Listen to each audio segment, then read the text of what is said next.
I have always been the favourite among my siblings. As the baby of the family and the only boy, I got doted on a little extra. This extra doting increased when I became interested in dance and discovered a talent for it. This makes sense in my mind. My schedule required more time and money devoted to it since I now had to be taken to classes and showcases, needed the proper attire, etc. There were a few years of tension between my sisters and me, especially during our teen years where it seemed like they blamed me for what was going on or expected me to apologize for our parents' choices, something I adamantly refused to do. Tension seemed to ease some when we went our separate ways. My sisters stuck around in our hometown to get jobs while I moved to a city about an hour from college. I met my now husband there, and despite what my parents tried to talk us into, we got married in a tiny ceremony at the local courthouse where only immediate family was present. We had a party with our close friends and family later to celebrate, but the ceremony itself was just like we wanted, a small part of an intimate and peaceful day focused on my partner and me. My oldest sister got engaged a couple of months ago, and my parents jumped at the chance to start planning an over-the-top wedding. I've been around for some of it, and a lot of what is being offered to the new happy couple was suggested to my husband and me when they were trying to convince us to have a big wedding. This didn't bother me at all. I was happy my sister was getting what seemed like the wedding of her dreams. Unfortunately, it seems like she's still holding a grudge over what happened when we were kids, and has made multiple jokes about how she's the favourite now and that this is payback for all the things she missed out on when I was being chauffeured to dance practice. I took the first few in stride, but it's getting tiring now that it's been repeated so many times. I recently told her the jokes were getting old, but that didn't stop her. I finally had enough last night, and after a few drinks at a little weekend family get-together, I told her that her wedding was essentially a knockoff of mine and that I doubted our parents would be putting this much effort in had I gone through with the extravagant plans they wanted me to a few years ago. She left the room in tears, and I've gotten mixed reactions from family over what I said. Am I the idiot? Yes, you are the idiot, and it sounds like you've been the idiot their entire lives. First, you happily soaked up your parents' attention, knowing you were the favourite and didn't even care that they didn't share your golden child status. Then, the second the attention was off of you, you decide to try to attack as low as you can instead of being happy that your siblings got to experience some of the rarefied air you've been in your entire life. Your sibling taunts you because you are entitled and spoiled and not very likeable as a result. You taunted her because you're mean and resent not being the centre of attention. I can't imagine weaponizing the poor decisions of my parents against a sibling that they hurt. Oh, but he, the person who benefited from the parents' favoritism, has totally moved on from it. Why can't his sisters do the same? I love how he didn't think we'd get that the sisters got jobs while he went to college thing was a blaring siren that only he got a college fund, while sisters were stuck at home having to work right after high school, unable to further their education. Or how the money went into dancing clothes, classes and competitions. At this point, I even wondered if there was enough money for his sisters to get birthday or Christmas presents. OP, you're so full of yourself that you have to claim the wedding you didn't have as your own. You sound terribly spoiled. You've gotten so used to thinking the world revolves around you that when for once it didn't, you couldn't handle it.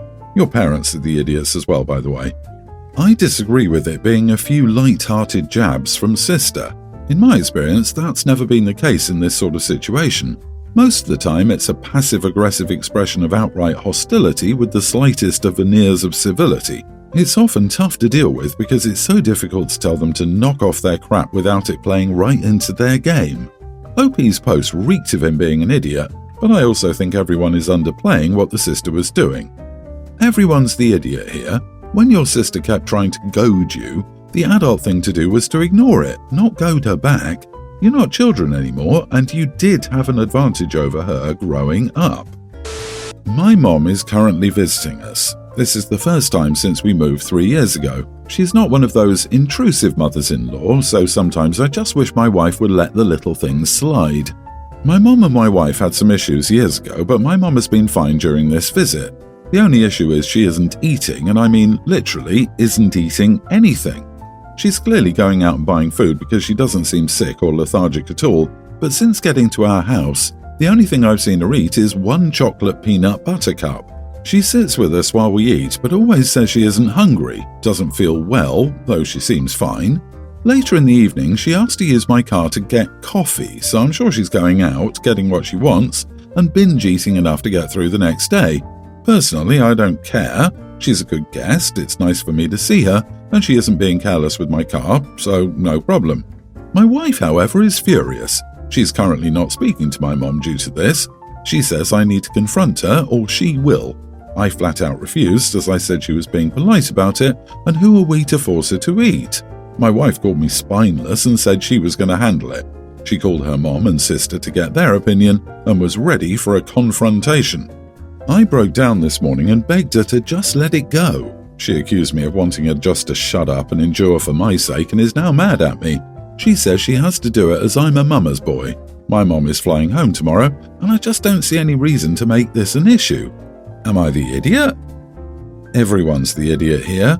Your mom is passive-aggressive with her blatant refusal to eat anything in your home. This is extremely rude, and in some cultures a direct insult. Your wife's reaction is over the top, and for calling you spineless. Calling your husband names is idiot territory.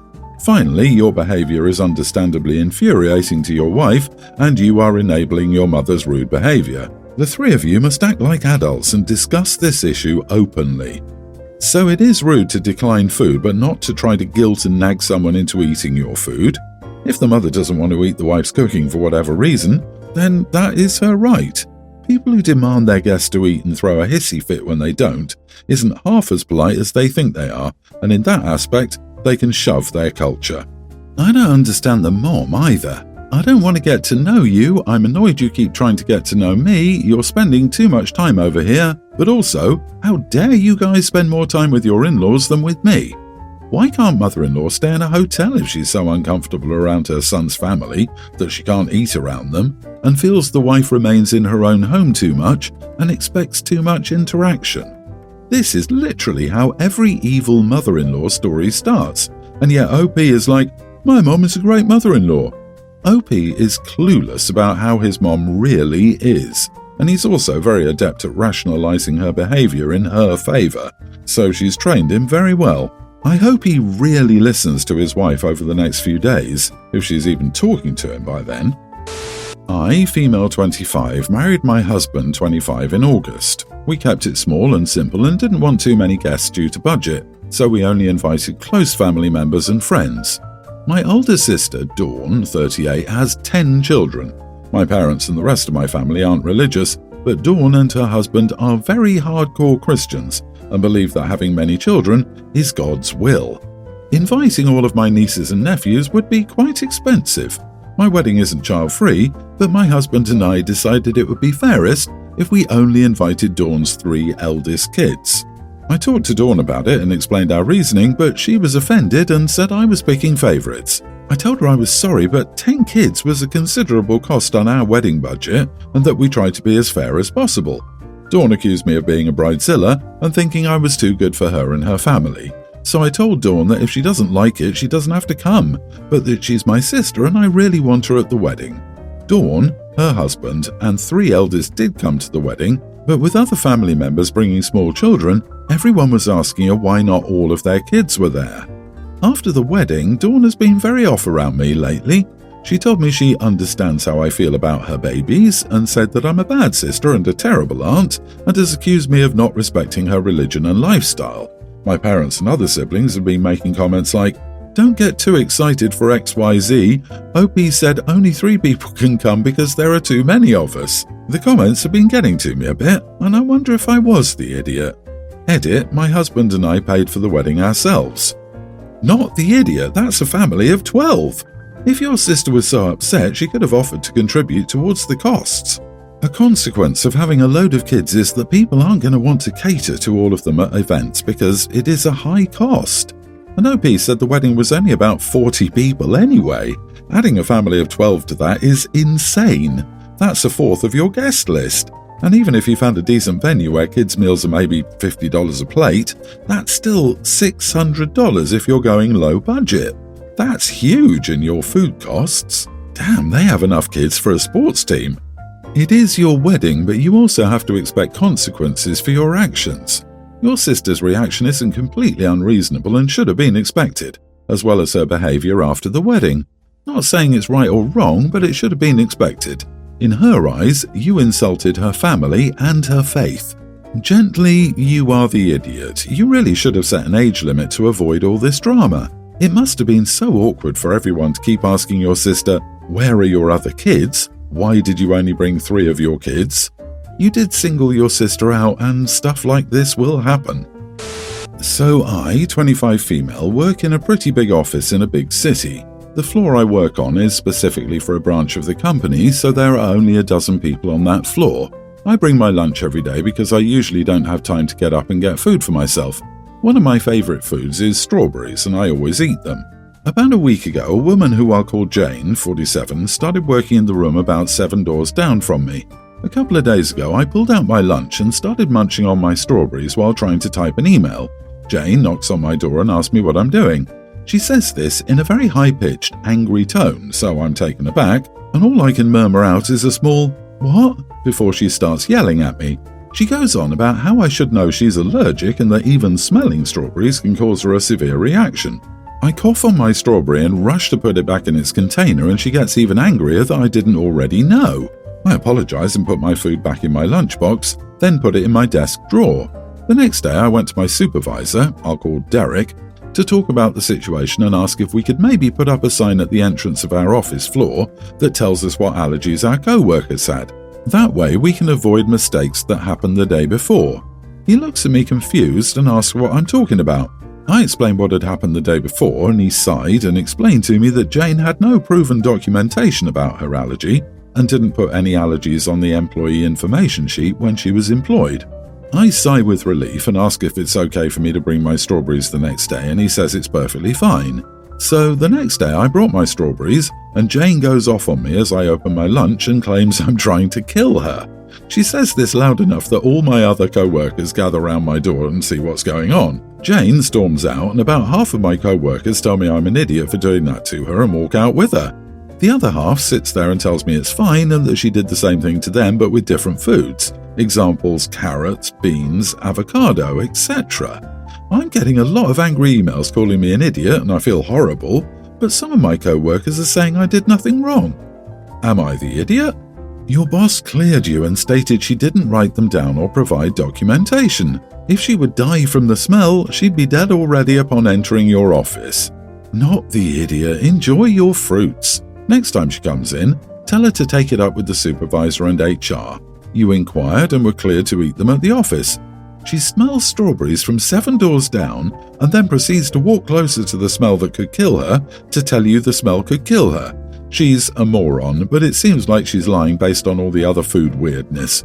If she's done this to other co-workers about other foods, I'm willing to bet she either just doesn't like the smell or she likes the drama and attention. There's no allergy involved. Anytime you need an accommodation at work for your health, you must provide documentation. Ask your supervisor if they can send out an email to everyone saying that any allergies must be registered with the workplace if accommodations are needed. Hopefully that will stop the emails and hate. Also, let them know that this person shouted at you again for just eating your lunch. My husband and I had children before our marriage. He has 3 and I have 2. All kids are over 30. We've known each other for 6 years. After my son left home, I rented the house and bought a smaller one with 2 bedrooms and 2 bathrooms.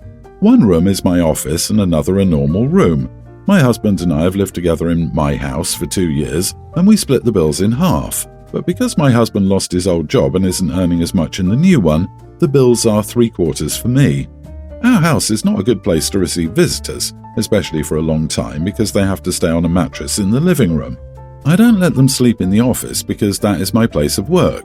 Currently, almost 80% of my appointments are on video call. I'm a psychologist, so I need a reserved place, and there are a lot of patient documents, so no visits there.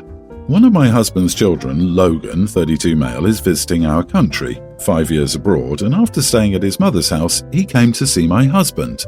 We invited him to stay for a few days. My husband is over the moon with Logan's presence, and although I say our house is not the best place for long visits, he insisted that Logan stays for another 2 weeks. The first week after that went fine. But Friday, my husband came to talk to me, suggesting that in these last days that Logan stays here, he stay in the office, put things against the wall because he wants to accommodate his son better, and it's sad to see him not having privacy even to sleep. I remembered my warning about not being the best place for this, and that I'm not giving up my office because I work there. He started to say that a visitor's comfort should come first, and that I could use our room as a place of work, and he could leave the room for that. It would only be a few days like this. 10 days. I was annoyed and said, look, if my job is important to keep the house bills paid, then work comes first. It's a few days, but for 8 days I have patients all morning and afternoon. You knew the house wasn't the best place for this and insisted, so it's on you. But my office is essential to my work. He began to say that I was rubbing his face and that I not only support the house but him as my partner, and I should be committed to helping my stepson get comfort. He's mad at me for keeping my answer, and honestly, I've never noticed anything from Logan. I just really feel that it wouldn't be an option if the office were his place of work. Am I the idiot? The other 20% I work in another city for a clinic with the patients. Not the idiot. So you pay 75% of the bills and are now expected to convert your office into a bedroom for one of his kids? Tell him to rent somewhere with his son if he wants to be around him that much. I don't know Logan's financial situation, but if he gets in that room, he may not leave it. Every point you laid out is valid. You need to work, you need privacy. You could literally be violating HIPAA if you allow him access to the files. Your husband knew the room situation before his son came to visit. Your work is not only done from home, but is highly confidential. You need a separate, private room to work out of. Even if your job wasn't what was keeping a roof over your head, a visitor's comfort is not more important than your literal job. If you don't have a lock on that door, I get one. I wouldn't be surprised if you come back to find he'd move things around anyway, with how he keeps going on about it. Allowing people into your office is just asking for a data breach. If he doesn't understand by now how important that space is to your work, he never will.